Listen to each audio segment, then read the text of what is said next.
किसान साथियों नमस्कार। डीपीएस फार्मिंग यूट्यूब चैनल में आपका स्वागत है। किसान भाइयों, आज की इस वीडियो में हम जानेंगे कि अगर आप पत्ता गोभी की खेती करते हैं यानी कि बंद गोभी, कैबेज की खेती करते हैं, आप कॉलीफ्लावर फूल गोभी की खेती करते हैं, आप रेडिश की खेती करते हैं यानी कि मूली यदि आप उगा रहे हैं, या आप ब्रोकोली उगा रहे हैं, या आप कोलरबी नोलखोल उगा रहे हैं, तो इन फसलों के अंदर कुछ पर्टिकुलर डिजीज अटैक करते हैं और जिनको कंट्रोल करना बेहद ही डिफिकल्ट होता है। तो उनके लिए कौन से बेस्ट केमिकल हैं, कौन कौन से इंसेक्ट इनको टारगेट करते हैं, कैसे आप कंट्रोल कर सकते हैं। उसके साथ साथ इन फसलों के अंदर कुछ रोगों की समस्या भी हमें ज़्यादा देखने को मिलती है, जैसे कि ब्लैक रॉट बहुत ज़्यादा देखने को मिलता है, फ्यूजीरियम येलो जिससे निचली पत्तियां पीली पड़ने लगती हैं, वो ज़्यादा देखने को मिलता है। तो उन रोगों को भी आप कैसे कंट्रोल कर सकते हैं, कौन से बेस्ट केमिकल हैं उनको कंट्रोल करने के लिए, वो इस वीडियो में जानेंगे। और यदि कोई रोग या कीट आ रहा है तो उस समय क्या सावधानी रखें, स्प्रे के साथ साथ यानी कि बेस्ट स्प्रे भी हम बताएंगे कौन सा आप करेंगे, उसके साथ साथ आप सावधानी यानी कि प्रिकॉशंस कुछ रखेंगे तो उससे भी आपको काफ़ी अच्छे रिजल्ट देखने को मिलेंगे और बहुत इफेक्टिवली आपका रोग या कीट कंट्रोल हो जाएगा। सबसे पहले हम कीट की बात करें तो देखिए, जो हमारा सबसे ज़्यादा कीट का अटैक इन फसलों में देखने को मिलता है वो है हमारा स्टिफ्ड फ्लिक बीटल। आप इंसेक्ट को स्किन पर देख सकते हैं, काले रंग का कीट होता है, पीले रंग की दो धारियां इसके ऊपर होती हैं, बहुत छोटा सा कीट होता है, पत्तियों की निचली साइड बैठ करके पत्तियों को खाता है। ये जो एडल्ट होता है पत्तियों को खाता है और पत्तियों पर बहुत छोटे छोटे छिद्र कर देता है, जैसा कि आप पिक्चर में देख सकते हैं।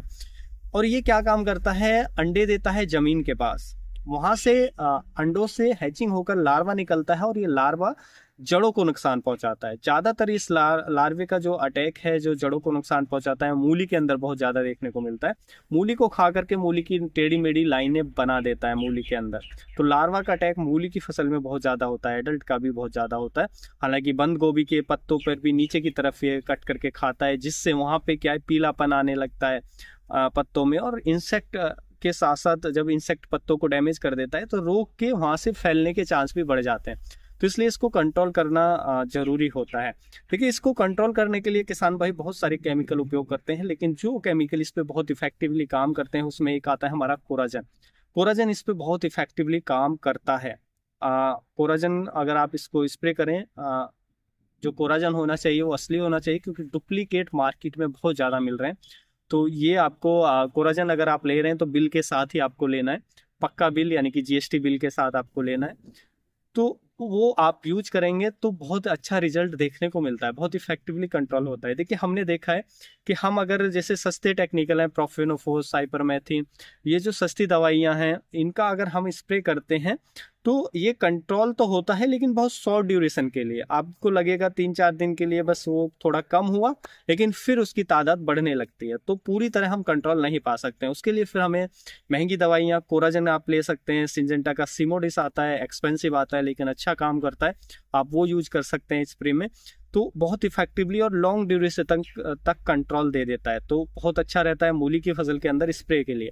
साथ में आप चाहें तो एक ड्रिंच भी ले लें, जो सस्ते टेक्निकल है उसका ड्रिंच ले लें, जैसे क्लोरोपोरिफॉस 20% आता है 2 ml पर लीटर के हिसाब से, साथ में कोई फंजीसाइड भी ले लें, उसका ड्रिंच कर दें।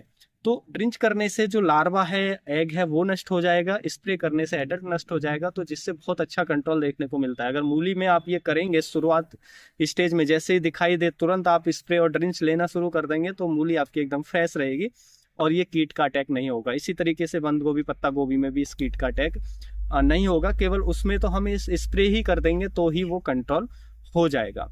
लेकिन जो मैंने अच्छे कीटनाशक बताए उन्हीं का। उसके साथ साथ डीबीएम, डायमंड बैक मोथ, जो इल्ली आती है, उसका पत्ता गोभी में, फूल गोभी में बहुत ज़्यादा अटैक देखने को मिलता है और बहुत इसकी पॉपुलेशन बहुत तेज़ी से बढ़ती है। आप पत्तियों के पीछे देखेंगे तो बहुत संख्या में होती है, हरे कलर की इल्ली होती है और बहुत तेज़ी से खा करके डैमेज कर देती है, पत्तों को भी खाती है, हेड को भी खाती है, बहुत नुकसान करती है। तो इसके लिए भी सबसे बेस्ट है, अगर सस्ते पे हम बात करें तो इमामेक्टिन बेंजोएट आता है 5%, आप उसका स्प्रे ले सकते हैं, सस्ता टेक्निकल है, अच्छा काम करता है। अगर आपने अभी 2-3 साल पहले उपयोग नहीं किया है तो आप इसका यूज कर सकते हैं, लेकिन अगर लगातार उपयोग करते आ रहे हैं, पहले भी उपयोग किया है, तो आप इसका उपयोग ना करें, इसको चेंज कर दें, क्योंकि लगातार कोई भी केमिकल जब आप उपयोग करते हैं तो उसके रिजल्ट अच्छे नहीं मिलते हैं। तो इसलिए अगर आपने पहले यूज नहीं किया तो इमामेक्टिन आपको बेस्ट रिजल्ट देगा, लेकिन अगर लगातार पहले भी लास्ट ईयर या उससे पहले यूज किया है तो उतना अच्छा रिजल्ट नहीं देगा। फिर आपको जाना पड़ेगा कोराजन। कोराजन अच्छा काम करता है। शर्त वही कि ओरिजिनल हो, आप बिल के साथ उसको लें। उसके साथ साथ सिमोडिस बहुत अच्छा काम करता है, आप सिमोडिस का भी इसके ऊपर स्प्रे ले सकते हैं। तो इन कोई भी 3 कीटनाशक में से कोई भी एक स्प्रे कर सकते हैं। सिमोडिस बहुत अच्छा काम करता है डीबीएम पे, कम डोज के साथ बेहद इफेक्टिव होता है, लेकिन थोड़ा एक्सपेंसिव हमें मार्केट में वो मिलता है, तो वो भी काफ़ी अच्छे से कंट्रोल कर देता है। उसके साथ साथ देखिए हमें जो रोगों की समस्या देखने को मिलती है, रोग की बात करें तो एक ब्लैक रॉट डिजीज बहुत ज़्यादा आता है। ब्लैक रॉट पत्ता गोभी में, फूल गोभी में बहुत ज़्यादा देखने को मिलता है। इसमें क्या है, सबसे पहले जो सिम्टम्स हैं, हमें जो पुरानी पत्ती होती है, पत्ता गोभी या बंद गोभी या कोई भी ब्रोकोली, पुरानी पत्तियों पे हमें सिम्टम्स दिखाई देंगे। पुरानी पत्ती पे क्या है कि हमें वी शेप में सिम्टम्स दिखाई देता है, वी शेप में पीलापन आता है और धीरे धीरे पीलापन बढ़ने लगता है। फिर निचली पत्ती से ऊपर की तरफ ये बढ़ेगा और धीरे धीरे हेड तक भी ये पहुंच जाएगा। पूरा हेड पीला हो जाएगा, ब्राउन होकर के उसमें गलन आ जाएगी। जब ये सीवियर कंडीशन में पहुंच जाए तो हेड गल जाता है। तो ये बहुत ज़्यादा नुकसान पहुंचाता है और इसको कंट्रोल करना भी बेहद ही मुश्किल होता है। तो इसलिए आने से जैसे ही थोड़ा भी सिम्टम्स दिखाई दे तो हमें तुरंत कंट्रोल करना चाहिए। ज़्यादा अटैक फैल गया तो बहुत मुश्किल हो जाता है।